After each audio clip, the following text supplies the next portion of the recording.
Tema para iniciar, si te parece, mi querido Paco. Saludo al maestro Jaime Hernández, a nuestro carnalito Jaime Hernández. Ese sí es corresponsal de guerra, no chingaderas como López Dóriga y Loret de Mola. Por tantos años, corresponsal mexicano en el extranjero, gran amigo de Sin Censura, fundador de su espacio independiente y alternativo en redes sociales, no apto para cínicos. ¿Cómo estás, mi querido Jaimito? Buenos días, querido Vicente, mi querido Paco Cruz. ¿Cómo están, amigos? Pues nada, contento, optimista por lo que ya se nos viene el próximo domingo. Y nada, lo que ustedes me digan. Pues este tema de la seguridad, ¿no? En momentos en que le dan vuelo, yo creo que con una falta de ética lamentable. O sea, una cosa es mostrarlo y otra cosa es darle vueltas y vueltas al asesinato de este candidato del PRI-PAN-RD a la presidencia municipal de Coyuca de Benítez, y que fue asesinado precisamente en el cierre de campaña. Lo que pretenden pues es mover esta narrativa de que nos va a llevar el payaso, ¿no? De que está desbordada la inseguridad, la violencia, todo esto para asustar a la gente. Solamente así lo entiendo. Y lo que está diciendo Paco pues es muy interesante, que hay focos rojos en algunos municipios, pero no es ni por ahí del 1% de todos los municipios en donde habrá elecciones en nuestro México lindo y querido, Jaime. Muy interesante lo que apunta el maestro Paco, porque primero, y esta misma mañana volvieron muchos a insistir sobre este tema. Estaba escuchando al señor Carlos Alarraqui, Dios mío, y a el saco de pus, ¿cómo se llama? Javier Lozano. Javier Lozano, el saco de pus.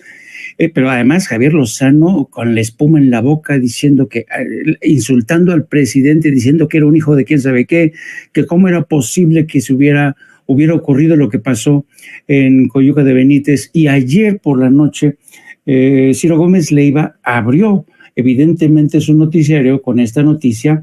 Pero realmente yo digo que Ciro Gómez Leiva ya no es periodista, es un demagogo.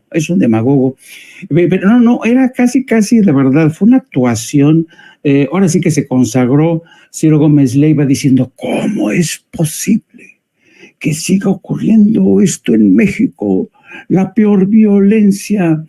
Pues yo le quiero recordar al señor Ciro Gómez Leiva que en marzo del 2011 él formó parte del acuerdo con Felipe Calderón, se tomó la foto, 715 medios más o menos para callar, para hacerse harakiri informativo y no informar de la gravedad de la guerra que declaró Felipe Calderón. Por eso dices tú, ¿cómo se atreve Ciro Gómez Leiva a utilizar de esta forma tan burda, tan procaz, el asesinato, que sí, es de lamentar, porque la muerte de un candidato es lamentable, pero mienten cuando dicen que estas elecciones se desarrollan bajo el peor ambiente, bajo los más elevados índices de violencia. Esto es falso. Y basta con hacer un recorrido por las distintas elecciones presidenciales o generales para darte cuenta que esto es falso.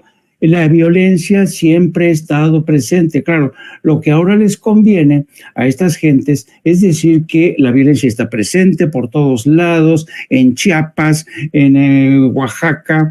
Alito Moreno precisamente quiso invocar el tema de la violencia para pedirle al Instituto Nacional Electoral que atrajera las elecciones en el estado de Oaxaca, Chiapas y Tabasco, curiosamente donde Morena cosecha el mayor número de votos. Pero también es interesante la actitud que sirve como contrapunto de la Coparmex. Es realmente muy interesante porque dice que tampoco hay que exagerar, ¿no? Pero fíjate, cada quien, incluso la Coparmex, si tú la contrapunteas con lo que publicó ayer el consejo editorial del Financial Times, no te lo pierdas, Fíjate lo que dice en 2 párrafos el consejo editorial del Financial Times en su editorial que le dedica a Claudia Sheinbaum y a las elecciones. Dice: las empresas y los inversionistas han ignorado en gran medida las elecciones, asumiendo una continuación del status quo y prefiriendo centrarse en los atractivos inmediatos de los altos rendimientos de los florecientes mercados mexicanos halagados por la fortaleza del peso. Es posible, lo que advierte Financial Times, es posible que estén subestimando los riesgos para las instituciones y el Estado de Derecho que podrían materializarse después de las elecciones si se asegura la mayoría para un cambio constitucional, ya sea en las urnas o en posteriores regateos en el Congreso. No es exagerado decir que la supervivencia de una democracia multipartidista saludable en México está en juego. Chúpate esa.